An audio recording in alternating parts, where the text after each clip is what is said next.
only one bread lang. Yesterday you did not finish baya. I'm not gonna make my triangle. I can see. You want triangle? Can we ask nicely, please? Okay. Nobody's asking. Ask Calby. I'll ask how about you? Oh. Yeah, I want triangle. Okay. I'm gonna make a triangle for you.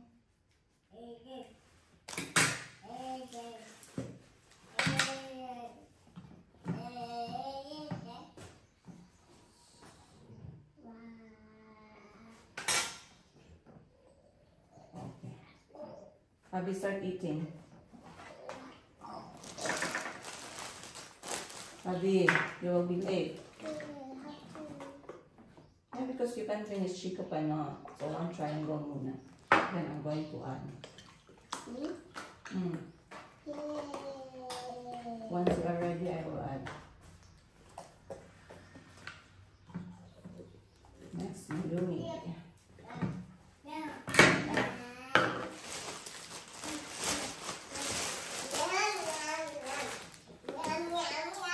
You choose a job and come next week. Right?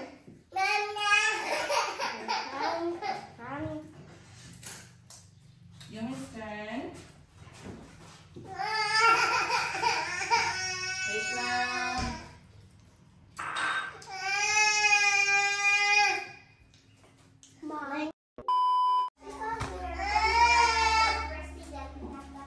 Then you will buy when it's about to run out. Wait lang.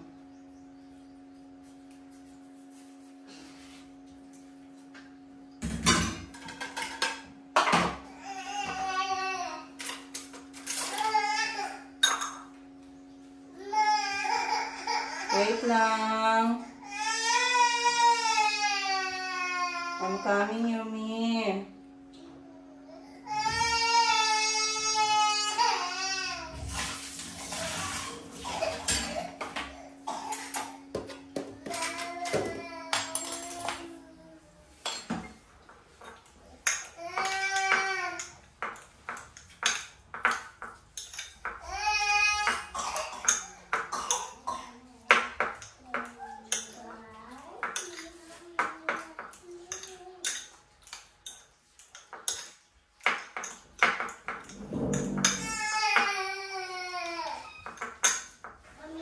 Oh.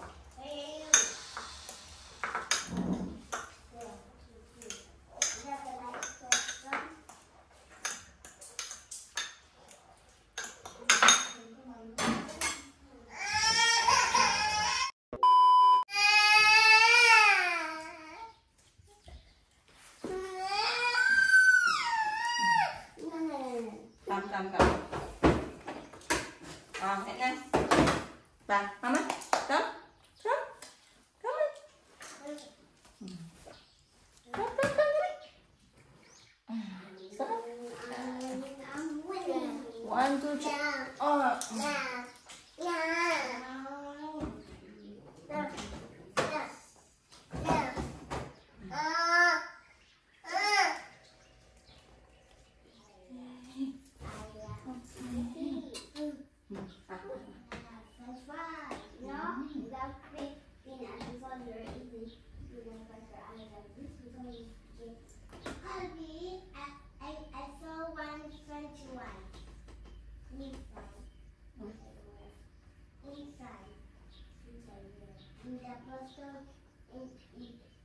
In the birthday of Sarah. Did you eat? No. Why? Because I'm going back into the sleep.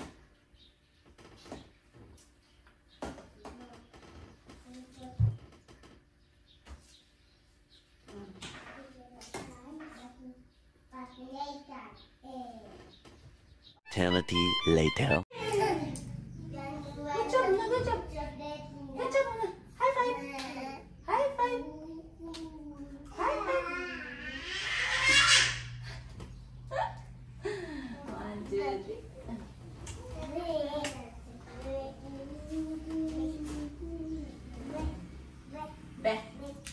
Finish na. Ubus na. Ubus na. Pili na sila ng snack nila. Calby, what did you choose? Hansel and? Hansel and Gretel. And what's that? Yogurt.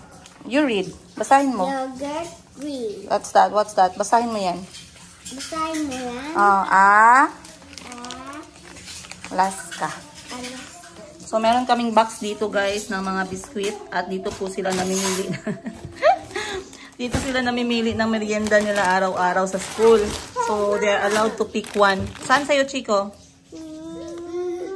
Ito? Saan sa'yo? Dali! Dali! Okay, gupitin natin, be. Isang cookies para kay... Salamat po. O, gatas mo. Mayumi, hindi ka pa. Mari sa'yo. Oh, ano yan? Ala ka, oh. Sili, oh. Lagay mo. O, sige, nakuha ka na gatas mo. Ito? Dito. Sige na. Sara mo na yung bag mo. Wala, ah. Sara mo na. Wow. Chico knows how to pack his bag. Sara mo na.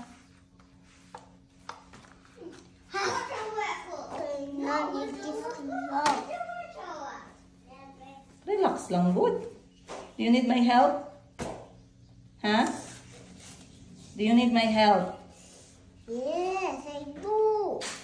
Say, can you help, please? Dito yan, oh, yung gatas mo dito, oh, sa basket. Oh. Hey, don't break my snack. I'm not breaking your snack. Next. Toads mo. Today, na-press ang recording button. Good morning, guys! Ay, hindi ko pa pala napirmahan itong ating kontrata. Maayong buntag, everyone! Alas 8 pa lang ng umaga, guys. And, naka-receive agad ako ng message sa aking ate. Siya ay nag-aayang pumunta ng probinsya ngayong weekend. So, meron kaming pupuntahan na bahay ng aking pinsan sa tuktok ng bukid. Pupuntahan ko din ang aking auntie sa Isulan. At dadaan din kaming Norala, South Cotabato. South Cotabato ba ang Norala? Yes. At Isulan, Sultan Kudarat. At kami magbibisita sa aming mga auntie doon. So, mga auntie namin, guys, kapatid ng mama namin, konti na lang sila. Sa side ng papa namin, hindi namin sila masyadong nabibisita talaga kasi parang hindi talaga na-build yung relationship namin. Meron kasi nagtanong, Princess, parang lagi ko lang nakikita yung mga relatives mo sa side ng mama mo. Paano yung sa side ng papa mo? Bakit hindi namin masyado nakikita? Kasi guys, alam nyo, lumaki kami, parang nahasa or na suportahan yung time together, bonding moments together namin sa side ng mama. So talagang meron kaming mga reunion na tinatawag once a year. Nagse-celebrate kami ng Christmas pag merong time or merong chance. Kami nagkikita-kita kapag November. Yung nagbibisita kami sa mga puntod dun sa may probinsya. And then kapag nadaan kami dun na side, talagang nagkikita-kita kami. And it's a very, very amazing moment. Always, all the time. With our family sa mama na side. Kasi nga na-build yung relationship namin that way. So I am very grateful. Kaya yun yung pinapractice namin sana, no, sa mga anak namin. Anak ni Madam Ten Gives, anak ko, na talagang maging close sila. Anak ni Madam Tets, para at least ma-feel talaga nila yung word na pinsan. Ayan. Pinsan is like kapatid din sa atin, no. And anyway, baka matuloy kami. Tingnan natin, inshallah. But we are planning to spend our weekend sa probinsya. So, gustong-gusto ko rin yung mga ganong moments. Anyway, sasama ko rin naman kayo, guys. Sana lang merong signal that side. And, nabisi ako kahapon. Kakabasa ng mga comments. You like it?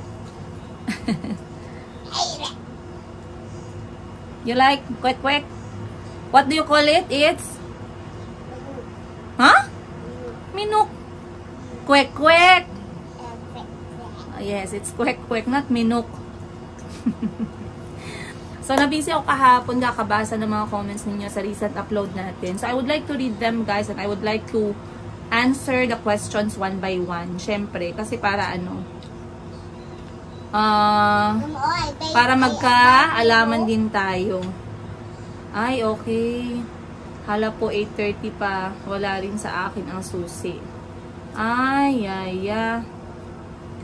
Kasi sabi ko kay Miss Giselle, doon kami mag-duty sa shop ni Ma'am Sheena ng whole day today. Kaso kanina, pagdating ko, sarado pa sila. So, sabi ko, dito muna ako diretso sa shop.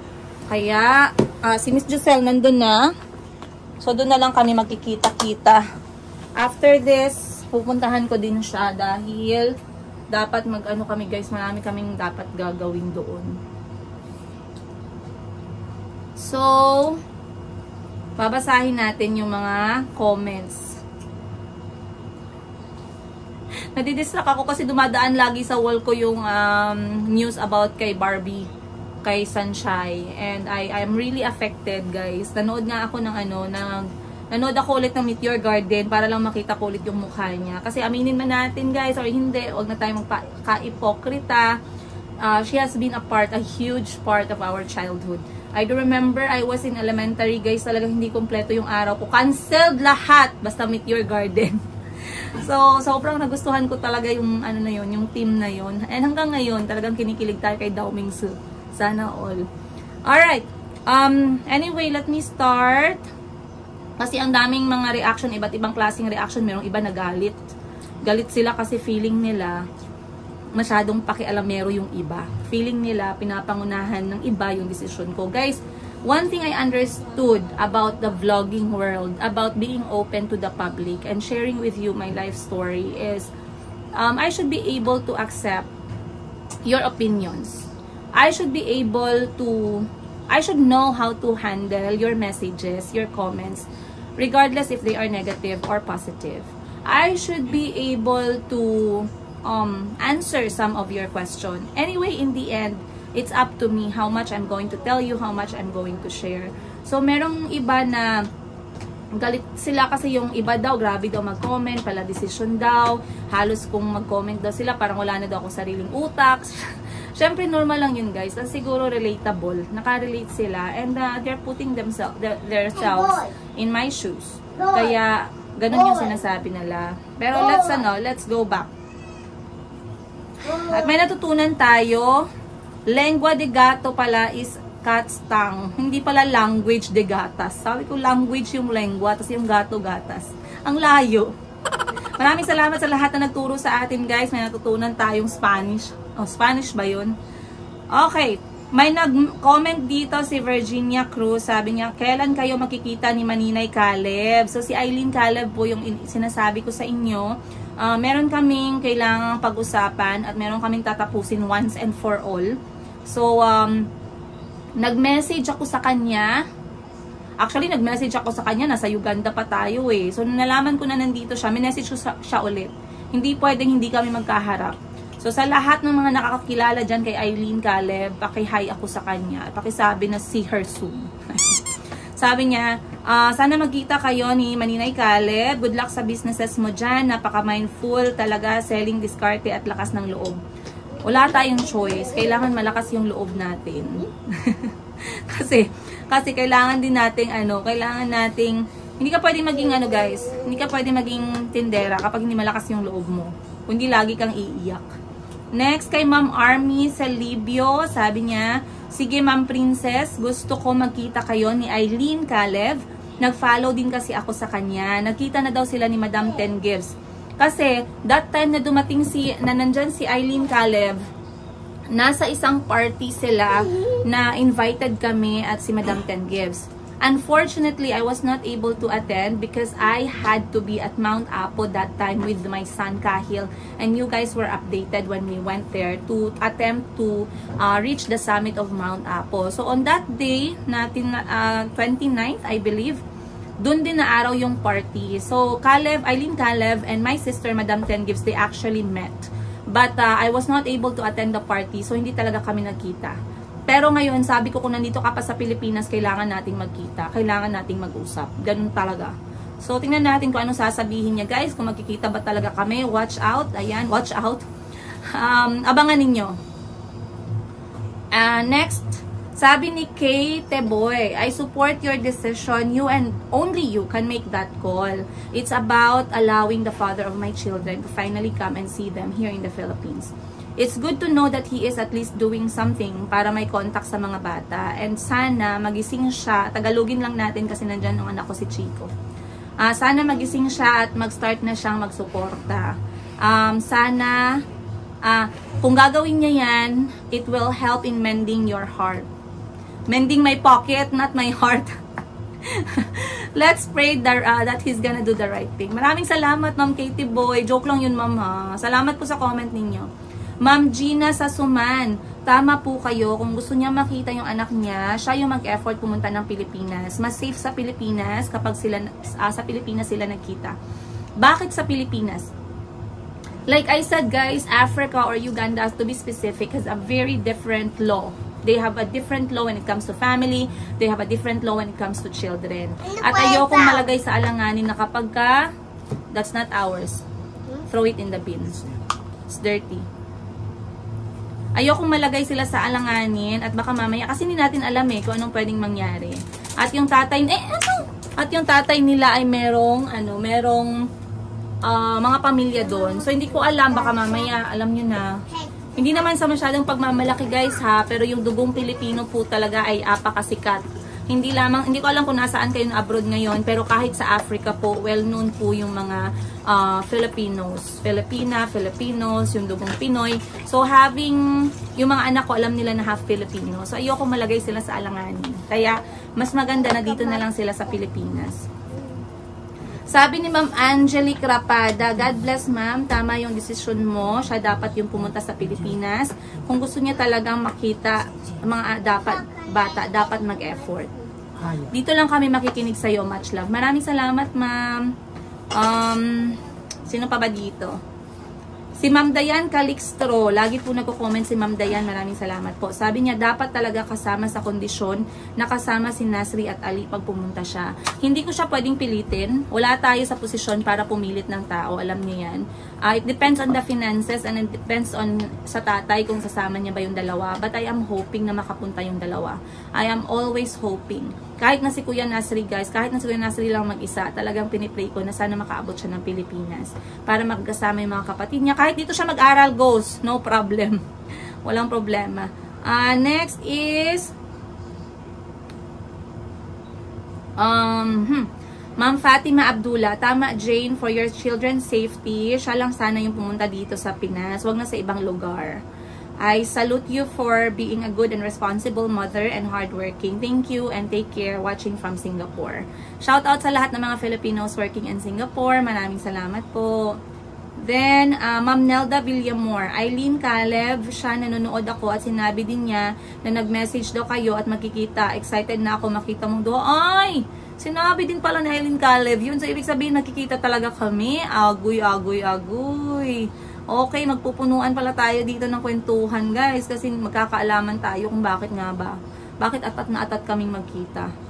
Next is ang dami nating message guys, nakaabot ng 200. Wow, sabi na Ma'am Edith Camacho, wow, sana matuloy, magkita sana kayo ni Maninay Caleb. Sana. Then may nagsabi, ma'am, huwag na lang siyang pumunta ng Pilipinas. Ibigay mo niya na lang yung link ng mga video, panoorin niya na lang sa TV. Ang harsh. Okay lang, no? Ang gandang advice. Maraming salamat po. Kay ma'am, ano yun? Kay ma'am Melds. Then, sabi ni ma'am Fisto Capio, nako, need ng tatay na bumisita. Baka kung ano pang mangyari at mapano pa ang mga business. Baka di na kayo makabalik. Mas okay kayo ngayon, baka kung ano pang mangyari at baka lumambot ka na naman, ma'am. Grabe naman si Ma'am Fe. Apaka-advance naman, ma'am. Masisira lahat ng diskarte mo sa buhay. Ikaw naman ang responsable sa life niyo. So, it's all up to you. Kaso, may mga suggestions lang ang iba't ibang nating subscribers kung anong nasa puso nila. Sana nga hindi magbago ang puso mo. Oh, ang sweet naman ang comment ni ma'am. O, yung haba-haba. Huwag kang mag-alala, ma'am. Overprotected na po yung puso natin. Okay, mag-alala ma'am. Maraming salamat. Love you po. Next, wala nang atrasan ang business mo, Ma'am Princess. All the best po. Thank you. Eto, may nagsabi. Sabi niya, Hi, di bale, wag na magpakita kasi wala namang hirap sa pagpapalaki ng mga bata. Sorry, Ma'am Princess, pero mas okay na ganyan. Kasi di naman makatulong yung tatay ng mga bata. Baka makasama pa ang pagdalaw niya. OMG. Sorry, Ma'am, pero hindi talaga ako pabor. Maraming salamat, guys, ha. Kasi I'm reading your messages and I can really see your opinion and your side.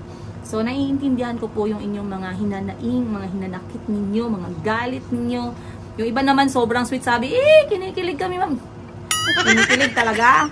Opo, much better sa Pinas. Syempre, dapat lang siya pumunta dyan. Ang dami, guys. Ay, may nag-comment about dun sa binigay sa atin from Atok. Dayap means lemon. Atok grows lemon. Parang orange marmalade. So, masarap siguro yun, no? Palaman sa tinapay.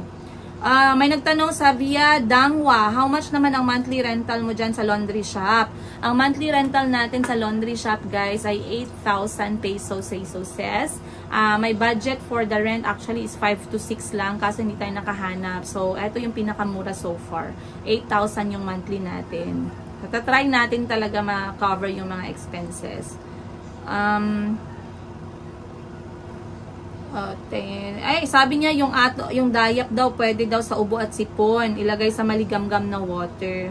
Ganun ba, Ma'am? Ang galing nga. Then sabi ni Ma'am Fraulein Madchen, talagang may karapatan din naman siyang makita ang mga bata. Ay, what did I say? But I know how to move. But it's Mommy, yes. I want to believe not the jelly eggs. Oh, maybe that's the one that was given to him for the birthday party. Next time na lang when someone is giving for birthday party, okay? May nagsabi din dito, hindi po sa nakikialam, matagal na po akong nanonood sa vlog mo. Tama ka po, hindi na dapat gumastos ng malaki. Makita lang yung ama. Kung gusto niya makita ang anak, siya dapat pumunta sa Pinas. Alam nyo guys, magkano yung gastos? Ang mahal po. Kaya, at least ako, nagawa ko na yung part ko. Sinabihan ko na siya na pwede niyang makita yung mga bata.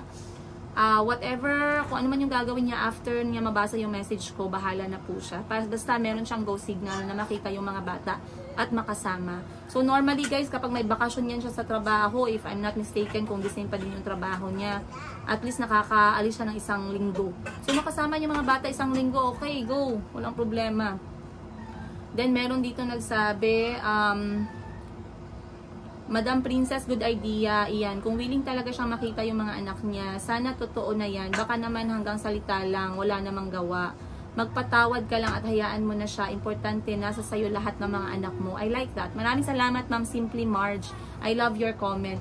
Someday, lahat ng paghihirap mo, may kapalit din yan. May awa ang Diyos. God bless your family. Thank you, Ma'am. That's so sweet. Next, absolute, sabi ni Ma'am Don Russell Sanoy, absolutely. Ang English naman ni Ma'am, absolutely true. Tama po, Ma'am. For me, isa pang reason is malaking gagastusin mo pag kayo yung pumunta ng Africa. Pamasahe po kasi sa Africa, guys, nasa 70,000 pesos yung round trip. Lahat ng mga anak ko, meron na silang seats kasi more than 2 years old na, except kay Mayumi. So, ilan sila? 3 plus si auntie pa, 4. So, wait lang, 3, kami 4, bali 4 kami lahat if pupunta kami ng Africa, sabay-sabay. That's 70,000 pesos from Manila lang yan guys, hanggang sa Uganda, at Uganda pa Manila. Wala pa yung local flight dyan. So, most probably nasa 80,000 pesos yung kakailanganin per tao. So, 80 times 4, kailangan natin ng tumataginting na 320,000 pesos guys, makalipad lang. Pwede mag-ano na lang, isang snap nandun ka na, no? Pero anyway, magastos nga siya, not unless ready siyang magbayad. Pwede naman kaming sumakay-sakay lang sa airplane.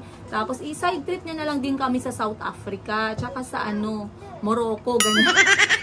Nag-demand. One is you don't know kung anong nasa isip ng tao. So safe din kung sa Pinas lang magkita. Kung siya ang pupunta dito, okay na din yun. Swerte po ng mga staff. Maraming salamat. Thank you, Ma'am. Ma'am Russell Sanoy. Thank you po sa message ninyo. Ma'am Carolina Tapiru. Okay yan, Princess, kasi karapatan din niya makita ang mga anak mo. despite hindi siya nagpakaama sa obligasyon niya, rights niya pa rin yung mga kita ang mga bata. Sana lang magsustento na siya. I salute you for your decision. Maraming salamat, Ma'am Carolina Tapiro. Ang daming comments na sobrang kalma, guys. Nakakaiyak ang kalma-kalma ninyo. Ayan, nahahawa po ako sa pagiging kalma ninyo. Ma'am Nelia Fernandez, PJ, remind him na wala siyang karapatang maging tatay at wala siyang karapatang makita yung mga anak mo kasi hindi naman siya nagsusuporta. Kung gusto niya makita yung mga anak mo, kailangan niya munang magbayad ng lahat ng mga utang niyang suporta sa inyo. Sabihin mo sa kanya lahat-lahat. Yan ang nasa isip ko. Kung papayagan mo siyang pumunta, wag mo siyang patutulugin sa bahay niyo. Okay, ma'am. Sige po, noted. Okay. Okay, mag-alala, guys. Meron namang marami naman dito mga tawag nito, Alma. Alma yung tawag namin. Mga one night lang na mga rooms. Kaya niya na yan. Next, marami tayong mga Baguio viewers. Maraming salamat. Sabi ni Ma'am Nolilyn Cuesta Danila, yan po ang pagiging selfless for the sake of your children. Set aside mo muna yung pakiramdam mo kasi maghahanap din yan sila in the future. Sabi niya, maraming salamat po. Ayan. So, halos lahat naman, guys, no, sumang-ayon. Sumang-ayon sila. And maybe they will do the same thing kapag sila yung nasa posisyon natin.